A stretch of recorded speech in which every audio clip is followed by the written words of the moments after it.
Barnyard is one of the least respected animated movies of the 2000s. If you challenged me to name one movie tie-in game that I could confidently assume would be absolutely terrible, it would probably be Barnyard. That said, I played it and somehow, this isn't a joke, it's really good. The Barnyard game is kind of excellent. Let's just dive into it. Are you ready, kids? The game opens with a cutscene of these three scallywags on the roof. A truck pulls into the farm, causing a commotion, and oh my, I completely forgot how horrendous the Barnyard farmer looks. Anyhow, he opens the trailer to reveal a cow, not just any cow, but our cow. We get to choose our cow's gender, what type of cow it is, and our name. Already, this is a pleasant surprise, because a game centered around Otis would have been automatically aggravating the whole time because Otis sucks. What a relief. Tight, yeah! Now we spawn on the farm, being introduced to the game's core mechanics. The key principles are simple. We've got a bed to sleep in to restore stamina and to load the next day. And each day there will be a selection of characters with exclamation marks above their head if we want something to do. After introducing myself to some of the locals, Pig tells us there's an apple pie recipe buried under a rock with an X on it. I wander around the premises, stumbling upon the recipe. He then tells us to acquire the ingredients, so I kick the apple tree to drop some fruit and kick some grain sacks to get some flour. And it's here that I discover you can break just about anything in this game and most of it will drop coins. So I went on a bit of a rampage around the farm, destroying the place. Even though I only arrived 5 minutes ago, none of the animals seem to give a shit.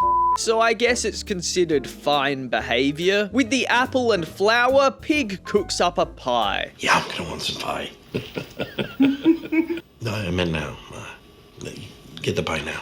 Oh, tee-hee, some guys are gonna get milked today. I wish I had something to say about this, but it really speaks for itself. It's now that we are given the sunglasses. Otis explains that around here, we wear them when we want to do a little milk squirting, before telling us to see if we can squirt 6 animals. I chucked the glasses on and had my first squirt.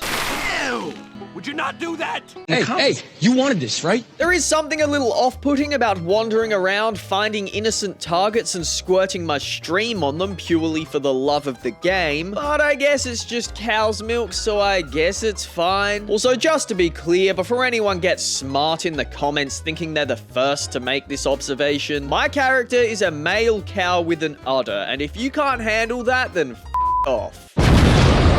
After displaying my squirting credentials, I have a chat with Pig and he invites me to play a game of mud jumpers. This is basically like one of them Wipeout last man standing type of games. There's a spinning pipe and when it comes our way, we can either jump over it or kick it back in the direction it came from. Mistime either of these moves and we take a hit. Take too many hits and you fall off until there's only one winner left. Unless it's me who falls off, and in that case, I guess the remaining 2 just decide the non-NPC player lost so they don't have to bother continuing. This is pretty fun, I have to say. On attempt 2, I found the winning tactic is to constantly kick it back until you've cleared out both of your immediate opponents on either side, and then it's a lot easier to time the jump when it's only the opposite animal left. This effort managed to secure the 2nd highest all-time score on the leaderboard. Thank you very much, baby. Thank you very much. Hannah the chicken explains that Root, her rooster, has lost all of her eggs around the yard. Because he's clearly incompetent and doing absolutely nothing to find them, we go on a little egg hunt. I get a bit distracted along the way and squirt some folks, but eventually I collect all the eggs and bring them back. As the sun sets on my first day here, I feel like I fit right in. Excited to see what tomorrow has in store, this cow lays to rest. The sun rises and the big boss Ben tells us it's time we learn to fight. You know what fighting involves? It's just more squirting. We shoot milk at a bunch of cans around the yard, and I guess this will be useful if a combat situation ever arises, but who knows? I saw you fooling around with Otis before.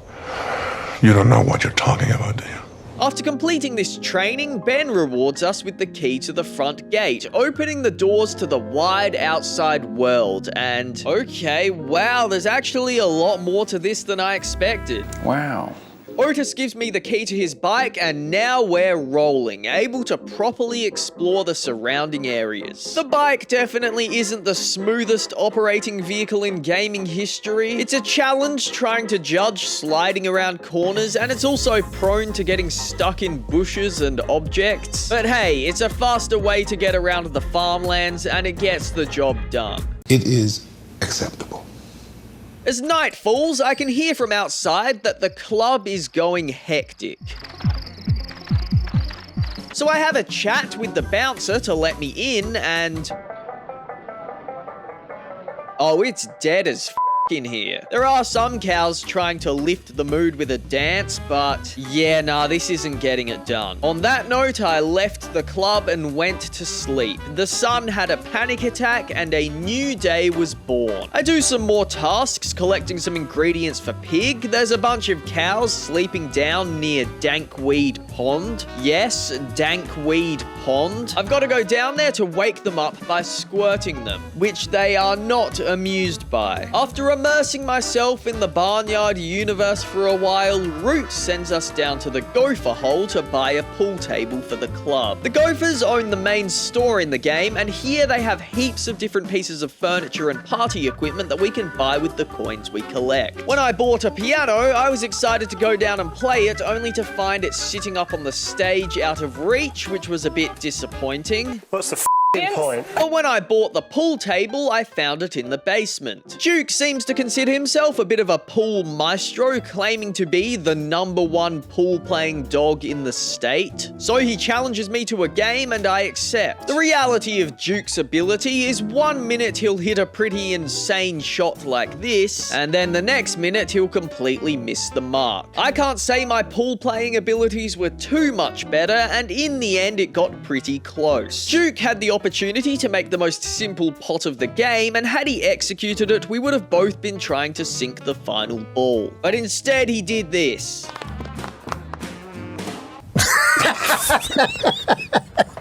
Now that you've seen my first few days on the barnyard, I think you get the point, but I have only scratched the surface of how much is packed into this game. Later on, we play golf, drive a car, use a fruit cannon to shoot children, and a whole lot more. All while still enjoying the leisurely activities of the barnyard, all while collecting new furniture and items to decorate the club, all while going to sleep each night, interacting with the locals, and living life as a cow. I really do think the movie is a piece of garbage, but for some reason, the game is a genuinely fun, well thought out, detailed RPG set in the barnyard universe. I'm done!